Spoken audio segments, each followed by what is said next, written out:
Dan kita bergeser ke Sumatera Barat, ada rekan Rindi Salsabila di Kabupaten Agam, Sumatera Barat. Selamat siang Rindi. Rindi, bisa diceritakan bagaimana situasi terkini di sana? Apakah kemudian proses rehabilitasi pasca banjir bandang dan longsor ini sudah berlangsung di Kabupaten Agam?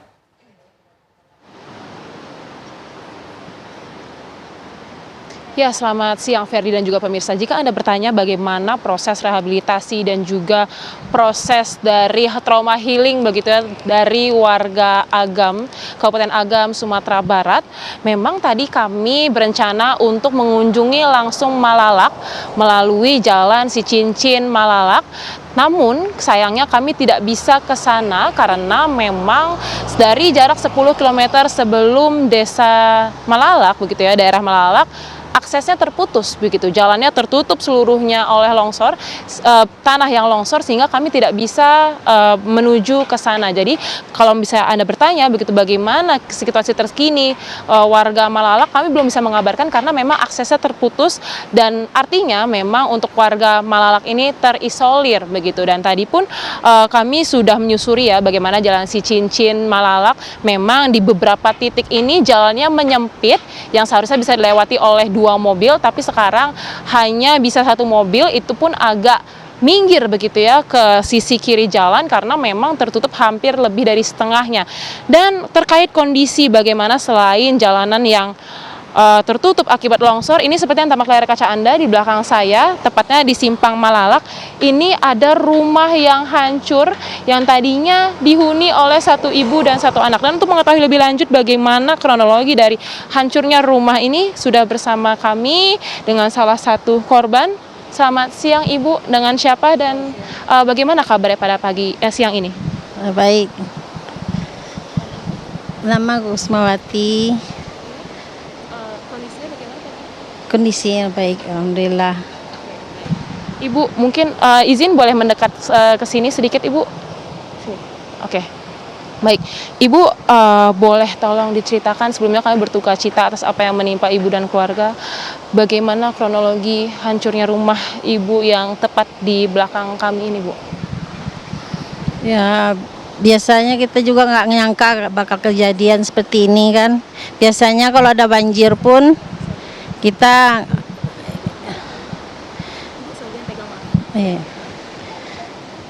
biasa kalau banjir ya nggak nyangka bakal kayak gini. Biasanya kan kalau banjir kalau ini sungainya sekarang udah lebar, biasanya kecil, kena dulu pernah dua kali banjir, tapi sekarang yang ketiga tanah longsor dari belakang rumah ya, itu yang ngabisin sawah sama rumah, jadi nggak layak dihuni lagi. Ibu, untuk Ibu sekarang bertempat tinggal di mana sekarang, Bu, pasca kejadian?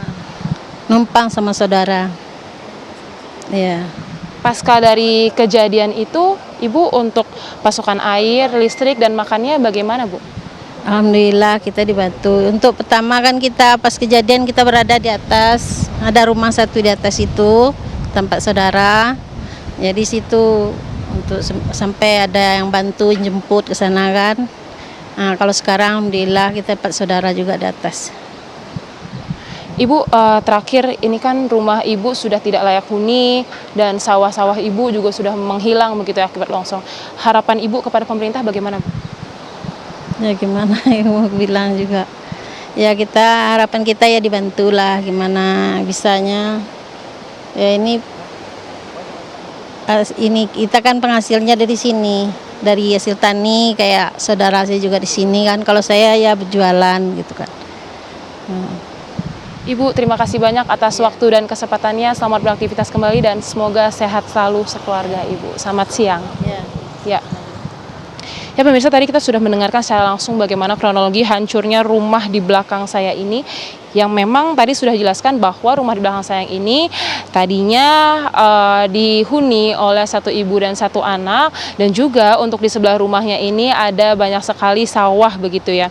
Dan ini seperti yang ditunjukkan oleh juru kamera kami Muhammad Ishak, beginilah kondisi rumahnya yang hancur akibat longsor pada 27 dengan rentang waktu 27 hingga 28 November 2025 lalu. Sekarang rumah tersebut sudah tidak bisa ditinggali, padahal sebelumnya menjadi tempat yang nyaman untuk berlindung. Dan memang jika kami dapat menceritakan begitu ya bagaimana kondisi di Malalak, Kabupaten Agam, Sumatera Barat, menyedihkan karena memang untuk Malalak ini terisolir, karena memang untuk akses menuju ke sana ini terputus. Dan memang tadi kami sudah ceritakan oleh warga bahwa sejumlah pihak ini sudah berupaya untuk membuka kembali jalan, membuka tanah yang menutupi jalanan, namun akibat alat yang kurang memadai, sehingga memang untuk jalan tersebut masih belum bisa terbuka, Ferdi dan juga pemirsa.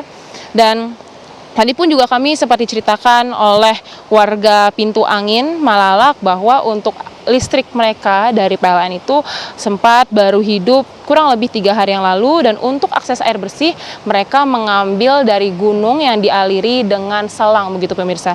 Dan memang tadi pun kami juga tim liputan sempat kesulitan ketika melintasi jalan Cicincin Malalak, yang sebenarnya ini juga merupakan akses mudik begitu ya, karena memang untuk jalan Cicincin Malalak ini juga merupakan akses dari Padang menuju Bukit Tinggi via Malalak, dan kini terputus.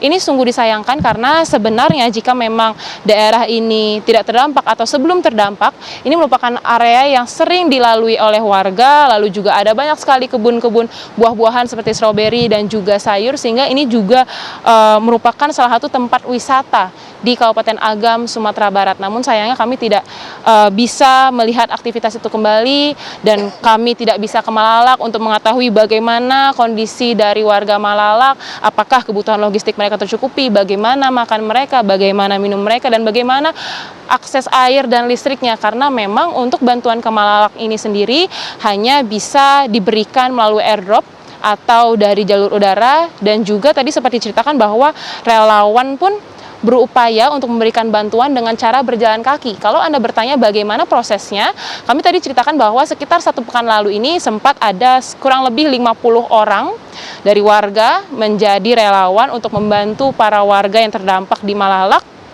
Mereka berjalan kaki dengan jarak tempuh kurang lebih 6 jam untuk pulang pergi, dan untuk logistik yang diberikan pun juga terbatas, hanya bisa untuk 3 hari kurang lebih. Sementara demikian laporan dari kami, Ferdi dan juga pemirsa, kembali ke studio.